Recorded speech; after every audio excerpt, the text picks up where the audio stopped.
to pause after I hit go live, so I apologize for that. What we're going to talk about today is the housing shortage. What I've been able to do over the last, I don't know, several months or so is battle against the other experts or other channels that have been talking about a housing crash, whether it was Ken McElroy at 40% or Meet Kevin back in the day, or the endless channels talking about crash. Well, that is finally over. It's not happening this year, probably not happening next year. So what are we going to talk about now? I am starting to see channels tweak. They've gone from negative housing crash to there's this evil force, this cabal of rich, entitled billionaires that are controlling the system, and they're causing the housing shortage. And I just don't know what to do. What we're going to talk about today is we're going to really step back and we're going to realize that there have been several rational decisions made by individuals, builders, and banks. And the outcome of those very, very rational decisions have compounded and all occurred in the same time frame to take us to record low inventories. And the beauty of this discussion is we're going to talk about how it unravels and how inventory starts to show up.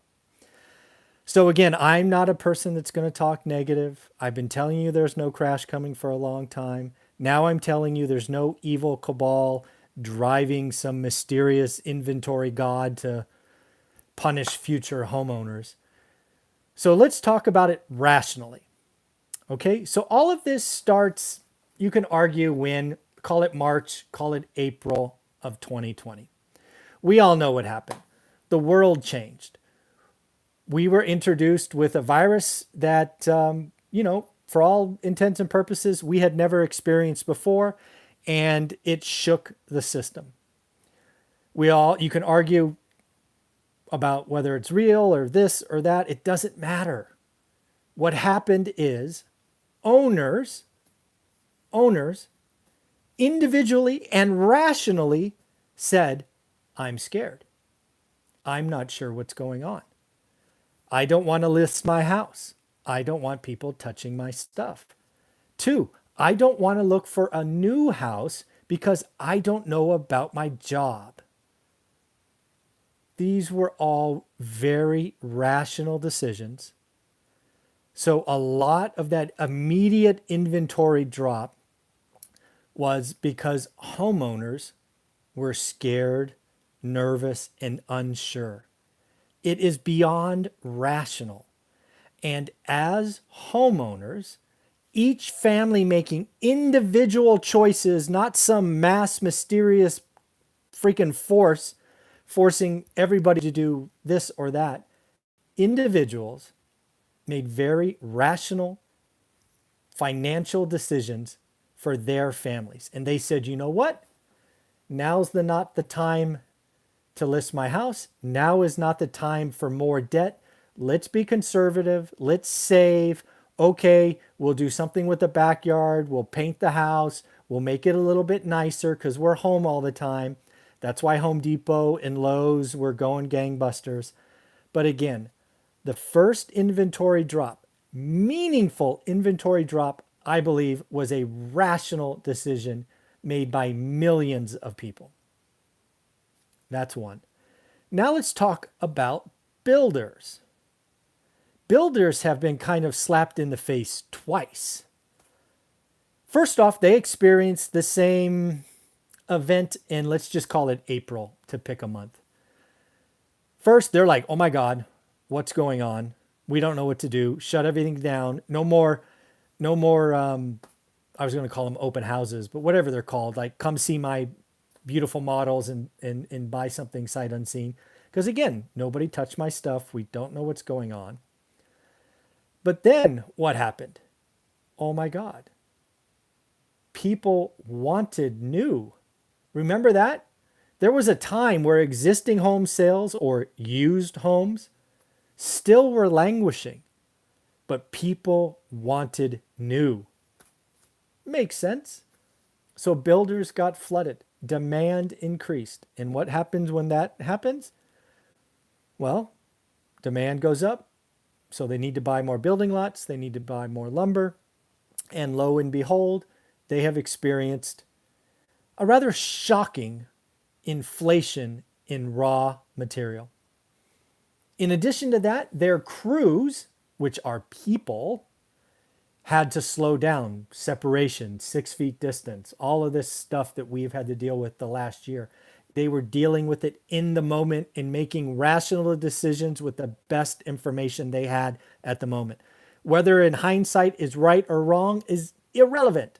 They made a business decision in the moment to slow down. You can't blame them. If you were running a business where your input costs were up 1 to 300%, you would slow down too. Especially if you think the input cost is going to reverse, right?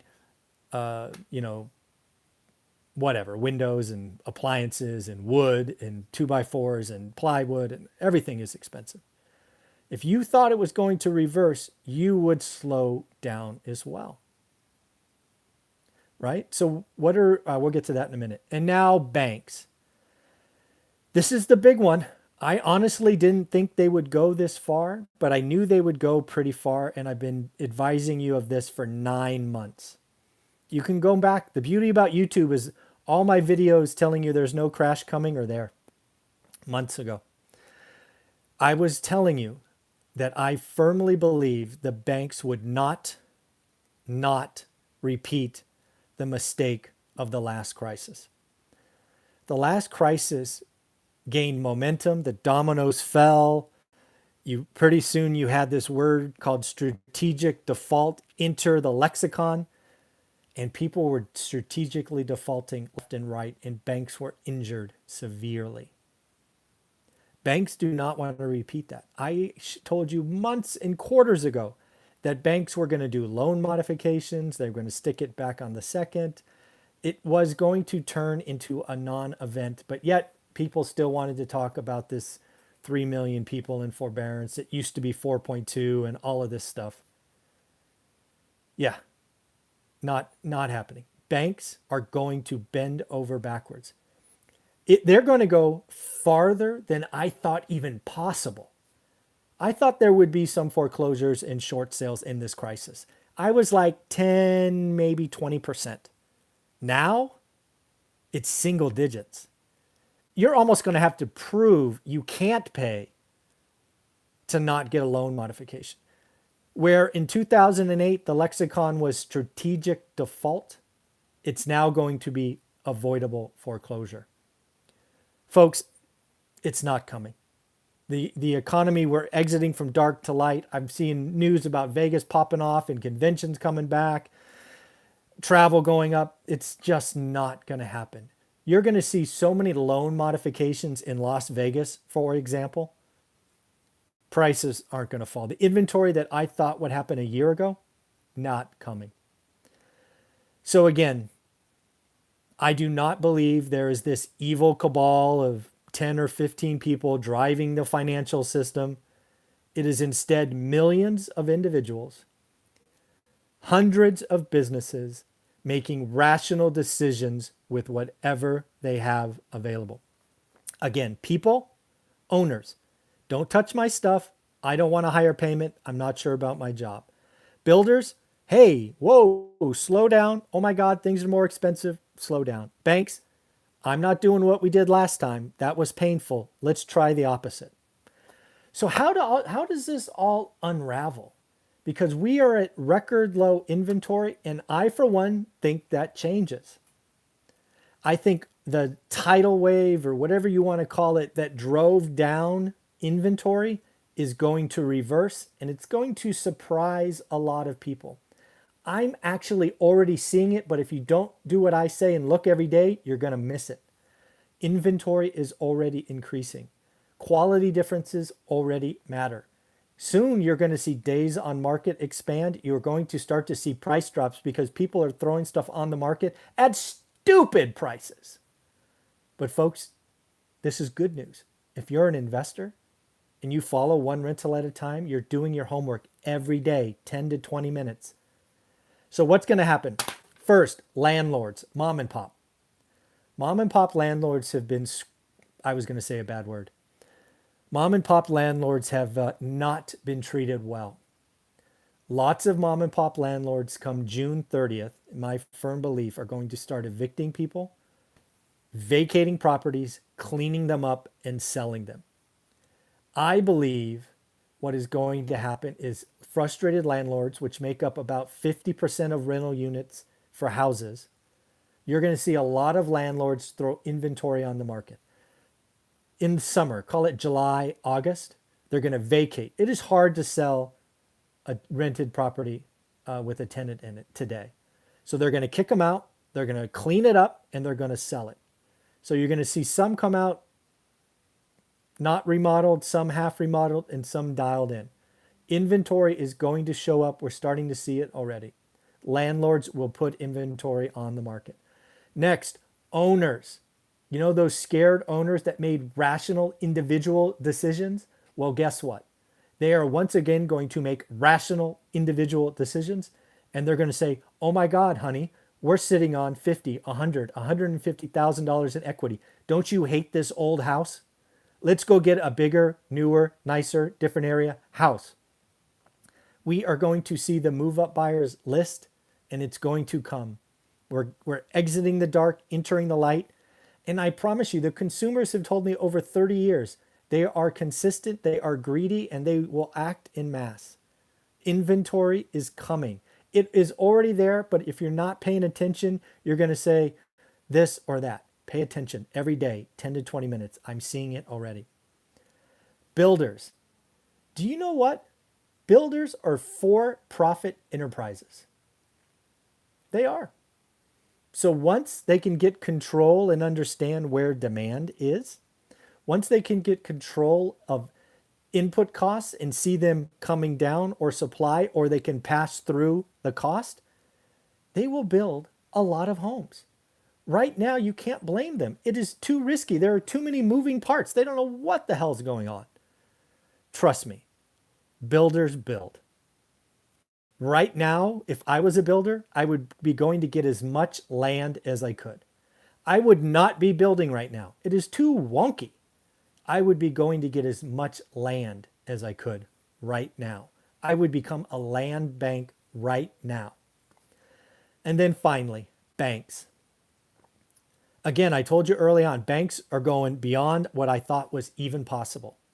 But you know what? When we get to the other side of this, they're going to go, damn, that was expensive.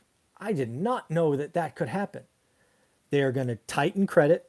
They're going to raise interest rates. They're going to charge more fees. It's going to be harder to get a yes answer.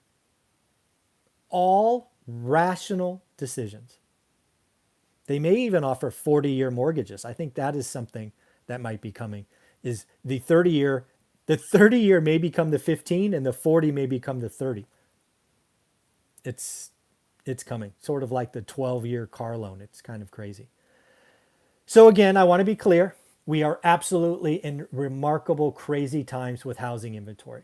I believe it is nothing more than a collection of rational individual and business decisions that got us here. I believe all of those rational individuals and businesses will start to unravel. They will want to take advantage of their equity. They will want to make huge profit. And we will get through this. There will be sunnier days ahead. I believe we will see more inventory by the summer. I will say right now, if we have 1 million, it will double by the summer. Think about that. Again, no evil cabal, no evil organization, just a bunch of rational individuals and rational companies that made decisions that unfortunately really impacted real estate.